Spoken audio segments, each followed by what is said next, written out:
بسم اللہ الرحمن الرحیم۔ السلام علیکم۔ ایک مرتبہ ابو بکر حضور صلی اللہ علیہ وآلہ وسلم کی تلاش میں گھر سے نکلے۔ راستے میں ملاقات ہوئی تو ابو بکر نے پوچھا، اے ابو قاسم، آپ اپنی قوم کی مجالس میں دکھائی نہیں دیتے اور آپ کی قوم کے لوگ یہ الزام لگاتے ہیں کہ آپ ان کے باپ دادا کی توہین کرتے ہیں۔ حضور صلی اللہ علیہ وآلہ وسلم نے جواب دیا کہ میں اللہ کی طرف سے رسول ہوں اور میں تمہیں بھی اللہ کی طرف دعوت دیتا ہوں۔ جب حضور صلی اللہ علیہ وآلہ وسلم اپنی بات مکمل کر چکے تو حضرت ابو بکر اسلام لے آئے۔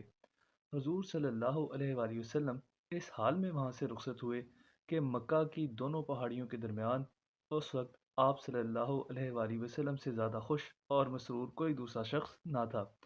حضور صلی اللہ علیہ وآلہ وسلم سے ملاقات کے بعد حضرت ابو بکر اپنے ساتھیوں سے ملاقات کے لیے چلے گئے اور حضرت عثمان بن عفان، طلحہ بن عبید، زبیر بن عوام اور سعد بن ابی وقاص کو اسلام کی دعوت دی اور وہ سب دار اسلام میں داخل ہو گئے۔ اگلے دن صدیق اکبر دعوت اسلام کی تبلیغ کے لیے حضرت عثمان بن مظعون، حضرت ابو عبیدہ بن جراح، حضرت عبد الرحمن بن عوف، حضرت ابو سلمہ بن عبد الاسد اور حضرت ارکم بن ابی ارکم کے پاس تشریف لے گئے اور ان سب نے بھی اسلام قبول کر لیا۔ ایک مرتبہ ایک آدمی امیر المومنین حضرت علی رضی اللہ تعالیٰ عنہ کے پاس آیا۔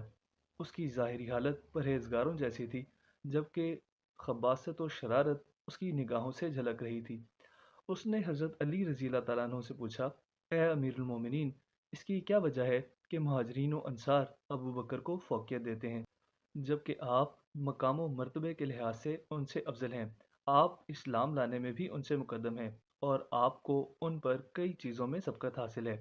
حضرت علی نے اس شخص کی گفتگو کا مقصد بھانپ لیا اور فرمایا، تم قریشی لگتے ہو اور شاید قبیلہ آئزہ کے۔ اس نے ہاں میں جواب دیا تو حضرت علی نے فرمایا، تیرا ناس ہو، اگر تو ایک مومن کی پناہ لینے والا نہ ہوتا تو میں تجھے ضرور قتل کروا دیتا۔ یاد رکھو، ابو بکر چار امور میں مجھ سے سبقت لے گئے۔ ایک تو وہ امامت میں مجھ سے سبقت لے گئے، دوسرے ہجرت میں، تیسرا غار سور میں اور چوتھا اسلام کی ترویج میں مجھ سے آگے ہیں۔ تیرا ناس ہو، اللہ تعالیٰ نے اس آیت میں سب لوگوں کی مذمت بیان فرمائی لیکن ابو بکر کی مدح فرمائی ہے۔ ارشاد باری تعالیٰ ہے، اگر تم پیغمبر کی مدد نہ کرو گے تو خدا ان کا مددگار ہے۔ حضرت عمر کے دور خلافت میں ایک دن کچھ لوگ اس موضوع پر گفتگو کر رہے تھے کہ حضرت عمر کو حضرت ابو بکر پر فوقیت حاصل ہے۔ یہ خبر جب عمر تک پہنچی تو آپ جلدی سے تشریف لائے اور لوگوں کے ایک مجمع میں کھڑے ہو کر فرمایا، خدا گواہ ہے کہ ابو بکر کی ایک رات عمر کے سارے خاندان سے بہتر ہے اور ابو بکر کا ایک دن عمر کے سارے خاندان سے بہتر ہے۔ حضرت ابو ہریرہ سے روایت ہے کہ رسول اللہ صلی اللہ علیہ وآلہ وسلم نے ارشاد فرمایا، کسی کا بھی ہمارے اوپر کوئی احسان نہیں جس کا ہم نے بدلہ چکا نہ دیا ہو سوائے ابو بکر کے، بے شک ان کے ہمارے اوپر احسان ہے جس کا بدلہ اللہ رب العزت قیامت کے دن چکائے گا۔ چاشت کا وقت تھا۔ حضور صلی اللہ علیہ وآلہ وسلم بیت اللہ کے پاس تشریف فرما تھے۔ آپ کا دہن مبارک ذکر و تسبیح سے معمور تھا کہ اتنے میں دشمن خدا ابو جہل کی نظر آپ صلی اللہ علیہ وآلہ وسلم پر پڑی، جو بیت اللہ کے ارد گرد بے مقصد گھوم رہا تھا۔ وہ بڑے فخر و تکبر کے انداز سے حضور صلی اللہ علیہ وآلہ وسلم کے قریب آیا اور از راہ مزاح کہنے لگا، اے محمد صلی اللہ علیہ وآلہ وسلم، کیا کوئی نئی بات پیش آئی ہے؟ ہاں، گزشتہ رات مجھے معراج کرائی گئی ہے، حضور صلی اللہ علیہ وآلہ وسلم نے جواب دیا۔ پھر ابو جہل حضور صلی اللہ علیہ وآلہ وسلم کے قریب ہوا اور متعجبانہ لہجے میں بولا، رات آپ کو بیت المقدس کی سیر کرائی گئی اور صبح آپ ہمارے پاس پہنچ گئے۔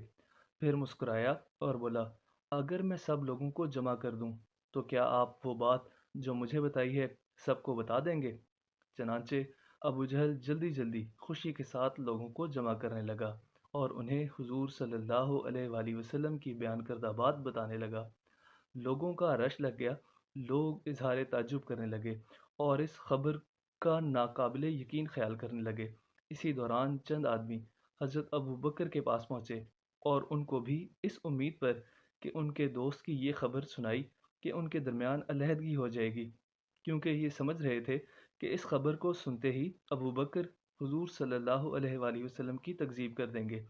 لیکن جب حضرت ابوبکر رضی اللہ تعالیٰ عنہ نے یہ بات سنی تو فرمایا، اگر یہ بات حضور صلی اللہ علیہ وآلہ وسلم نے فرمائی ہے تو درست فرمائی ہے، تمہارا ستیہ ناس ہو، میں تو ان کی اس سے بھی زیادہ بعید العقل بات کی تصدیق کروں گا۔ جب میں صبح شام آپ صلی اللہ علیہ وآلہ وسلم پر آنے والی وحی کی تصدیق کرتا ہوں تو کیا آپ صلی اللہ علیہ وآلہ وسلم کی اس بات کی تصدیق نہیں کروں گا کہ آپ صلی اللہ علیہ وآلہ وسلم کو بیت المقدس کی سیر کرائی گئی ہے؟ جب آپ صلی اللہ علیہ وآلہ وسلم کو اس بات کی خبر ملی تو آپ صلی اللہ علیہ وآلہ وسلم کی بارگاہ سے ابو بکر کو صدیق کا لقب ملا۔ درویشانہ زندگی میں بادشاہی کرنے والا، پیوند لگے کپڑے پہننے والا، اللہ کے رسول کا پہلا جانشین اور جمہوریت و مساوات کا سچا علمبردار حضرت ابوبکر صدیق ہمارے رسول پاک صلی اللہ علیہ وآلہ وسلم سے صرف 2 برس چھوٹے تھے۔ بچپن ہی سے ان دونوں میں دوستی تھی، دونوں تجارت میں بھی اکٹھے رہتے تھے۔ حضرت ابوبکر اسلام سے پہلے بھی سچے اور ایماندار تاجر مشہور تھے اور ان کا کاروبار خاصا وسیع تھا۔ جب ہمارے رسول پاک صلی اللہ علیہ وآلہ وسلم کو نبوت عطا ہوئی تو مردوں میں سب سے پہلے اسلام کو قبول کرنے والے حضرت ابوبکر ہی تھے۔ وہ مکہ میں غریب پروری اور انسانی ہمدردی کے لیے بہت مشہور تھے، اکثر غلاموں کو خرید کر آزاد کر دیا کرتے تھے۔ لیکن جب کافروں نے خدا کے نبی صلی اللہ علیہ وآلہ وسلم اور اس کے دوستوں کو دکھ دینا شروع کر دیا تو رسول پاک ابوبکر کو ساتھ لے کر مدینے کی طرف چلے۔ راستے میں کفار کی طرف سے خطرہ تھا، چنانچہ سور پہاڑ کے ایک غار میں 3 روز پوشیدہ گزارے۔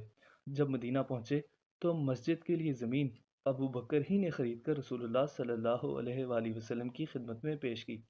اس کے بعد قریش مکہ سے لڑائیاں شروع ہو گئیں۔ بدر، احد، خندق اور سب لڑائیوں میں ابو بکر شامل رہے، فتح مکہ کے وقت بھی موجود تھے۔ بارہا اپنے گھر کا سارا مال لا کر جہاد کے چندے میں دے دیا۔ جب نبی کریم صلی اللہ علیہ وآلہ وسلم آخری حج کے بعد بیمار ہوئے اور نماز کے لیے مسجد جانا بھی مشکل ہو گیا تو آپ نے اپنی جگہ حضرت ابوبکر کو نماز پڑھانے کا حکم دیا۔ حضور صلی اللہ علیہ وآلہ وسلم کے وصال کے بعد مسلمانوں نے حضرت ابوبکر کو اپنا خلیفہ اور امیر چنا۔ آپ رضی اللہ تعالیٰ عنہ نے اپنے خطبوں میں صاف صاف کہا کہ میں تمہارا خادم مقرر کیا گیا ہوں، اگر میں اللہ اور اس کے رسول صلی اللہ علیہ وآلہ وسلم کے حکم پر چلوں تو میری اطاعت کرو، اگر نہ چلوں تو میرا حکم ہرگز نہ مانو۔ حضرت ابوبکر کے خلیفہ بنتے ہی بہت سے فتنے پیدا ہو گئے، بعض جھوٹے نبی اٹھ کھڑے ہوئے اور بعض جاہل لوگ ان کے حامی بن گئے، بعض نے زکوٰۃ دینے سے انکار کر دیا، لیکن حضرت ابوبکر نے نہایت مردانگی سے ان فتنوں کا مقابلہ کیا اور تھوڑی ہی مدت میں ان سب کو کچل کر رکھ دیا۔ ایرانیوں اور رومیوں سے لڑائیاں ہوئیں لیکن ان کے فیصلے حضرت ابوبکر کے انتقال کے بعد ہوئے، تاہم عراق اور شام پر مسلمانوں کا قبضہ حضرت ابوبکر ہی کے عہد میں شروع ہو گیا تھا۔ صرف 2.25 برس خلافت کی اور حکمران ہونے کے باوجود نہایت فقیرانہ زندگی بسر کی۔ مسلمانوں کے خزانے پر ان کے مصارف کا کوئی بوجھ نہ تھا، صرف چند درہم روزانہ لیتے تھے۔ وفات 13 ہجری بمطابق 634 عیسوی کے وقت وصیت فرمائی کہ میرے بعد عمر کو خلیفہ بنایا جائے۔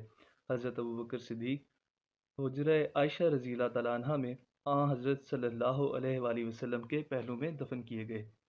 ویڈیو کو لائک کریں، چینل کو سبسکرائب کریں کیونکہ یہ آپ کا چینل ہے۔